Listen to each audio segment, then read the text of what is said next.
The sixth episode of The Twilight Zone, about a hypochondriac named Walter Bedecker, is a Faustian story about making a deal with the devil. By 1959, hypochondriacs and Faustian deals were familiar material for audiences who were used to seeing them in plays, movies, and now on television.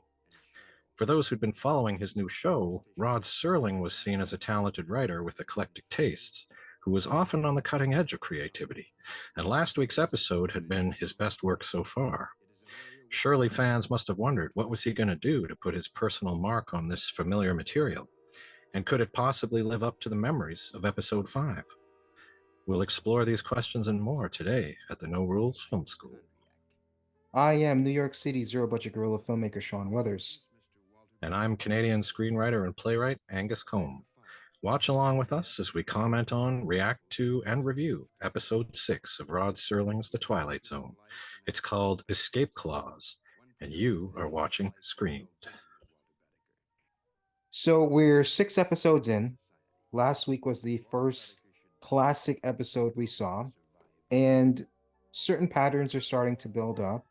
And what I've noticed with this third episode is this is this sixth episode is that half of them, three of the six, have had some kind of supernatural being that has come in to strike a deal, make a proposition, or somehow inform our main protagonists that, listen, this has to happen or this is going to happen, whether they're an angel or a devil or some omnipotent or omniscient being or whatever it is.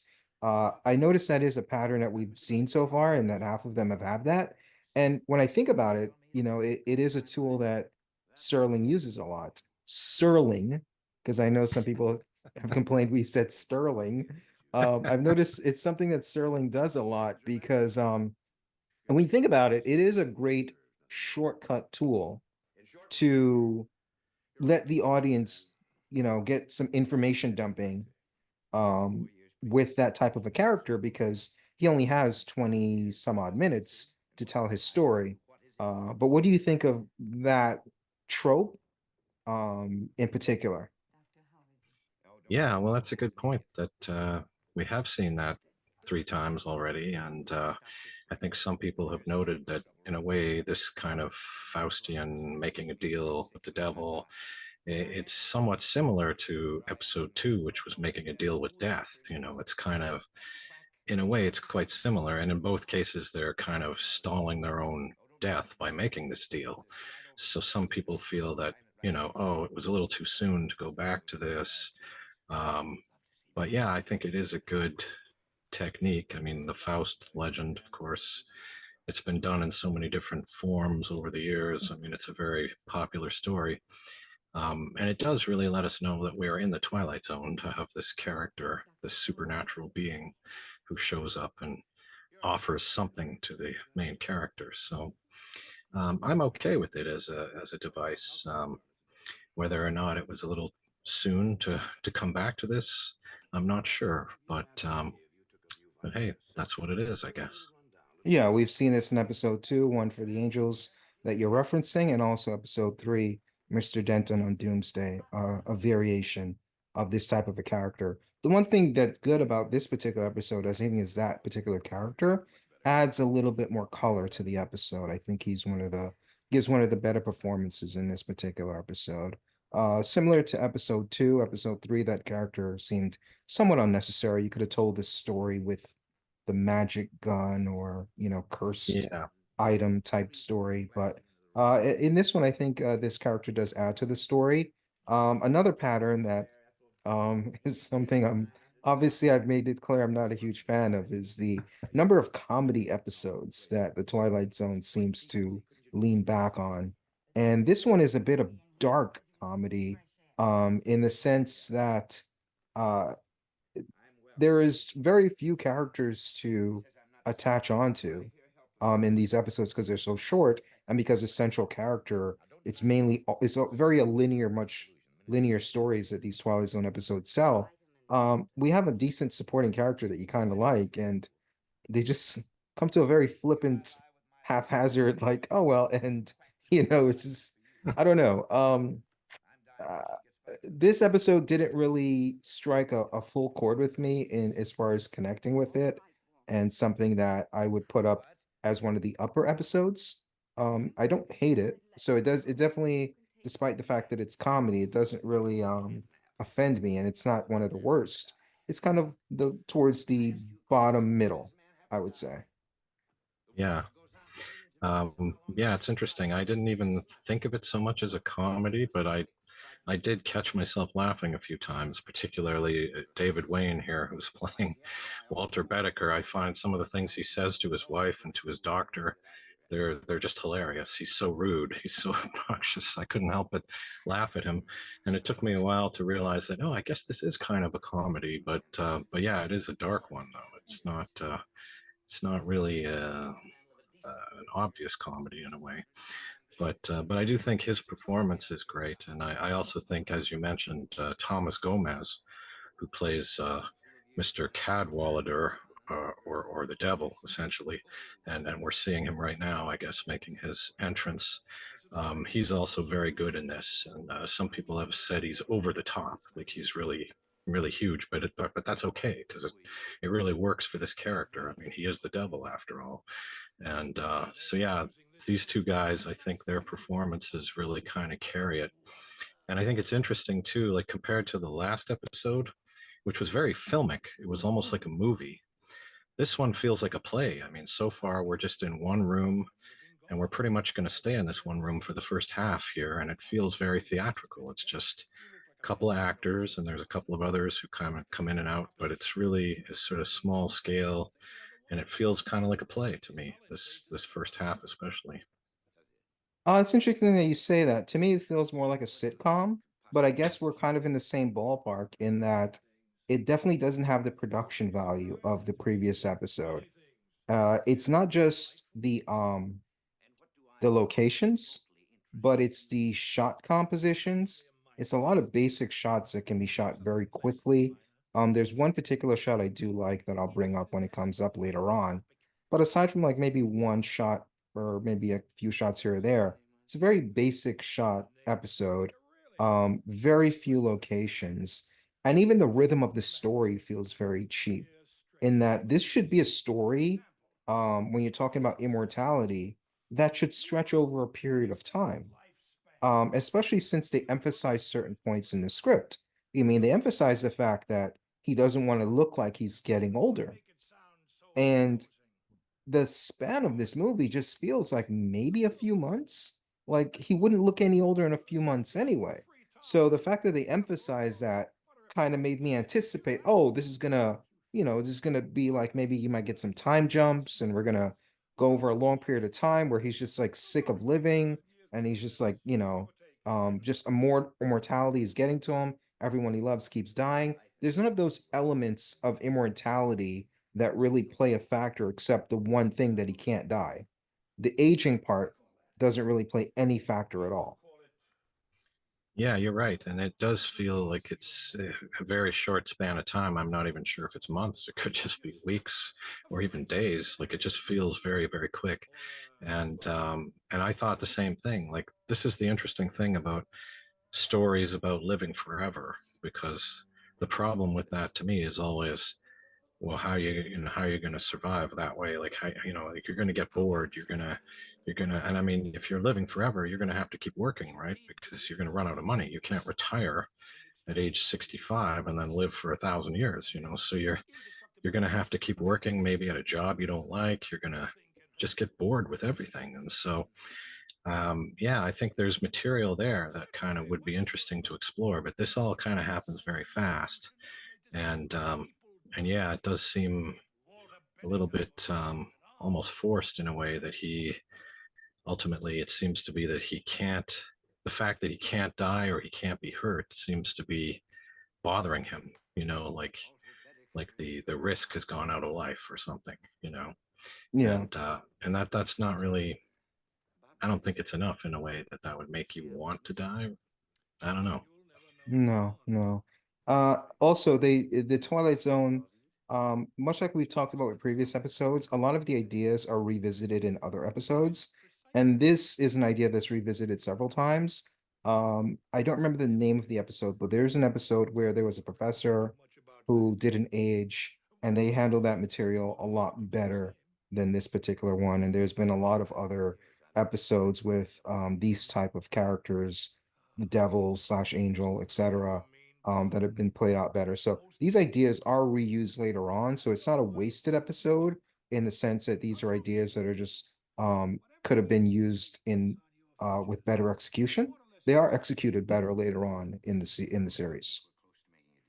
Yeah, and I mean, I did think there were some interesting ideas in this, you know, and particularly when he sort of decides to essentially defraud insurance companies because he can't die, you know, so he can have accidents and survive and then sue people, I guess. Like to me, that kind of was smart because, like I said, you're going to have to keep working and earning money somehow. But if he's able to kind of do that and get money, then okay, well that's a plan that might sustain him. So that I thought was kind of interesting, and I wanted to see where that was going to go, how that was going to play out. But that kind of comes to an abrupt end.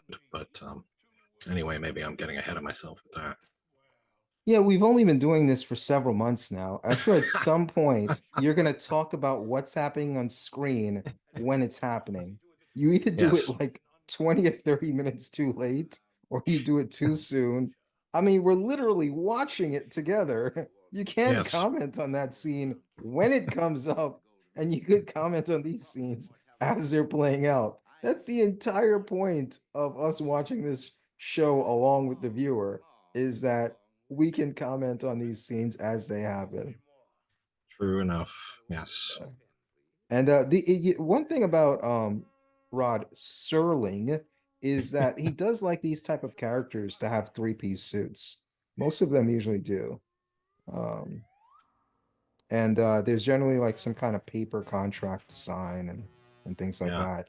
But I guess now they'd be doing it on their phone, like those e-signature type things, and yeah, maybe a face scan or something like that.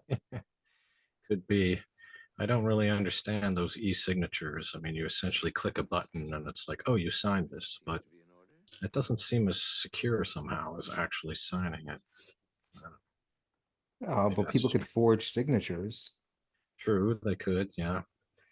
Um, so I guess you know, to comment on what's happening Forging now. signatures, not to cut you off, forging Uh, signatures has been a circle of life for me, in that when oh I yeah, was young, I would forge my mother's signature all the time. Anytime I got in trouble at school or I needed a release form to go on a oh yeah. school trip. And then later on in life, my mother started forging my signatures. When bills would come and I wouldn't pay them, she was like, I'm just going to pay this form. I'm just going to sign this. So, Wow. Well, that's kind of cool. Um, but yeah, I was just going to say that was maybe the first piece of evidence there that he is immortal or that he can't be injured. Is that he tries to burn himself and it doesn't work. which is a pretty So cool effect, I think, yeah, yeah, with and I his like hands this. foaming up. Yeah, I like the smoking stamp that the devil used as well. Yeah, yeah. But There were some decent effects towards the end of that scene. yeah, And up until this point, like this episode still has me at this point. Like I'm very much yeah, invested in what's going to happen. yes, Um, yeah, Even and with this was this, yeah, this kind of surprised me, and I thought, wow, okay, you know, he's just kind of trying things out here, but no, I guess he had more of a plan behind it. But yeah, I thought this was intriguing, and of course, it opens up here, and it's no longer the play, you know, it's sort of out in the real world here, so to speak, with a lot more actors. So suddenly the world has opened up a bit. yeah. I did kind of feel this was a little bit rushed. Even though I love the scene, I thought going from, oh, my hands don't burn, so I'm going to go jump in front of a train seems a Yeah, little, a little drastic. It's like it maybe a little does. build up, maybe a little fear, because you're talking about a character that feared everything. He was a hypochondriac, and he goes Yes. immediately from being a hypochondriac, so I'm going to burn my hands, to I'm going to jump in front of a train. It doesn't seem like it's within the character's personality to do that so quickly. I could see like a Yeah. build up, and then once he realizes it, then he goes crazy. But for Yeah. a hypochondriac to just go from like fearing everything and to just jumping in front of a train just seems a little bit quick. Yes, it does. And I gather that we've jumped ahead a bit here. Like he's already done a few things, but yeah, for us it does seem very quick. And I agree. It seems like it's an odd switch here that he's kind of gone from being the hypochondriac who's lying in bed and waiting to die to this guy who's looking for a thrill, and he's upset that he can't get a thrill. Like it's not like he was looking for a thrill before. Like he's kind of switched his personality a little bit here. But I gather that this was a theory that was kind of popular in the 50s, that hypochondriacs, part of their problem was that they didn't have anything else to occupy their time. And if they did have something else, then they would kind of be cured, which is kind of a bit of an odd theory, but it does make sense on some levels. Like, I know the caretaker of my building complains that old people who are retired have nothing better to do than test doorknobs and faucets and then complain if they don't work right. So I guess in that way, if you're lying around thinking about what's that feeling in my stomach or what's that pain I have here, maybe that does make you a hypochondriac. But if you're busy, busy, busy with life, you don't have time to be a hypochondriac. I don't know. But I think No, maybe I that's what, definitely believe in that theory that idle time is the devil's playground. I'm not yeah, very religious, but I think that's a pretty accurate statement. Like when you yeah, have idle time, there's a lot of things that can go negative for you than if you were just too busy to focus on it at all, you know? And maybe being a hypochondriac is one of those things, but I think it goes even beyond that. I think idle time is a negative thing in general. That's why, it's good to get a hobby, even if you're going to retire and things like that. I even had yeah, a former coworker that I had to let go of. I may have mentioned this before, maybe off the podcast, but always talked about like I'm gonna off myself, I'm gonna off myself, blah blah blah blah blah. I'm like, dude, just get a hobby or something, And because I didn't really think he would do it because there was no evidence that he would actually do it, but he just had mhm, way too much time in his hand because he broke up with his girlfriend, and that's all he ever focused on. It's like, I don't want to live, I don't want to live, I don't want to live. And it's not that he didn't want to live, he just wanted to tell everybody he didn't want to live. Like if you passed him on the street, he'd tell you because he just had nothing to do with himself. yeah. Yeah, well, I agree. If you have a lot of time on your hands, that can be bad news. And there's a great line in a play. It's one of my favorite lines ever, and I can't remember the play. I can't remember who wrote it, but there was a line that went something like, "Anyone who has more than 5 minutes a day to think about their own life is bound to be depressed." And I thought that was good line. It's a good way of summing it up. If you're busy, you don't have time to think about it. You don't have time to be depressed. But if you're just sitting around, that can be tough. Yeah, So, yeah. And these yeah, are all different ways of essentially saying the same yeah, thing. So, exactly. Yeah. So I guess that might be the idea here is that he's now got something else going on. And and this here, is the one character that I was talking about before that I didn't mention to spoil it, but the one character we may kind of care about, she just yeah, dies so casually. He just go lights up a yes, cigarette. There was no indication that he disliked her to a level that he wouldn't even care that she died. I mean, he was a little no, bit self-centered, but there's self-centered and there's like the person you're sharing your life with you yeah, accidentally kill, then you're just gonna smoke a yeah, cigarette and say, "Oh wow," like it just seems a little yeah. displaced. It does. It does. And I guess this is the twist. And I mean, as soon as I saw that, I thought, oh, so now he's going to be blamed for this. But what I didn't expect is that he actually kind of turns himself in here. He kind of says, I killed my wife. But I mean, he didn't really. Like, she fell. It was an accident. But Mhm. I guess he's got an idea here that he's going to somehow use this. And I'm not sure if his motivation is to get a thrill or to feel something, or if he's actually trying to die, which doesn't make sense because he kind of knows he's not going to die. So I'm not entirely clear on what his plan is here. Yeah. So the scene where she fell, I think, was the one great shot in the film, where you had the Yeah, different lights of the houses lighting up. That was the one great shot in the movie. But obviously that was the inciting incident to take us into the third act to wrap the story up. I thought it made more Yes. sense for him to say, "Oh, you, yeah, I wonder how that felt." I think he said something to that effect. I thought he would have just Yes. jumped right after her. You Yeah. know, Exactly. that would have made a lot Yeah. more sense because that's why he went there. You Yeah. know, it, Yeah. and he I wouldn't have been wondered. blamed for her death. He would have felt the feeling of dying, and he could have still taken the story into a different direction that I think would have been more interesting than the direction it goes in now. So, Yeah. like I said, this episode isn't like one of my. I say towards the bottom middle, but this is kind of like the pivot point of why I feel that way. Up Hmm. until that inciting incident, I was okay with it. Like I did think that it was a little bit rushed in he goes from burning his hands to doing all these insurance frauds. I think they could have done more with the aging thing where, maybe his wife is now his grandmother or something, or there's something they Yeah. could have done more with the aging thing instead of absolutely nothing. But Yeah. those are minor quips. If it You can't tell every aspect of the story in 20 something minutes.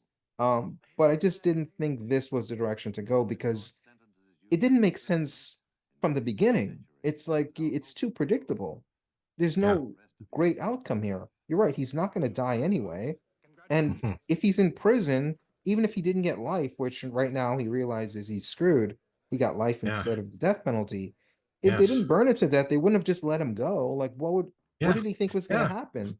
Exactly. Yeah. Like, he says that all they're going to get is a big electric bill. So it's not like he thinks he's going to die. He knows he's not going to die.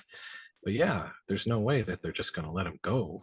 So yeah, I don't understand what his plan was. It doesn't quite make sense to me. Yeah. Um, I mean, it's yeah. okay for to have a flawed character or a character that doesn't think things through, but when you as the viewer finds it so illogical that you can no longer suspend your disbelief, then it goes from a flawed character to flawed storytelling. Because I Yeah. can't suspend my disbelief into thinking, okay, there's some way he thinks he's going to get out of it. Even if he's an idiot, he has to have the movie or the character has to have some internal logic where he thinks there's going to be a good ending to this. I don't know what he thinks the good ending's going to be. No, I don't either. It doesn't make sense. And I've seen this kind of story told in other places by other writers, where the twist is that the person will go on living even though they're in a really bad situation. And in those stories, it tended to work a little bit better than it does here. Um, yeah, I don't know. Like, I don't think it's quite, somehow it's not quite earned or something. It doesn't quite work. And, why does he give up so quickly? I mean, maybe he can figure out a way to get out of there, but he gives up as soon as he finds out he's going to be in jail forever. Yeah, yeah. I mean, even though like, M. Night Shyamalan Ding Dong has a lot of bad twists in his movies, even a twist here, even though it might have felt a little tacked on, would have helped a little bit. Where it's like, are you okay? Like the judge decided to change the case. Like someone saw your wife accidentally fall and you're free, and uh-oh, he's Yeah, already dead, Some yeah, kind of twist in there, yeah, yeah, yeah. That because could have been he some. is a bad person.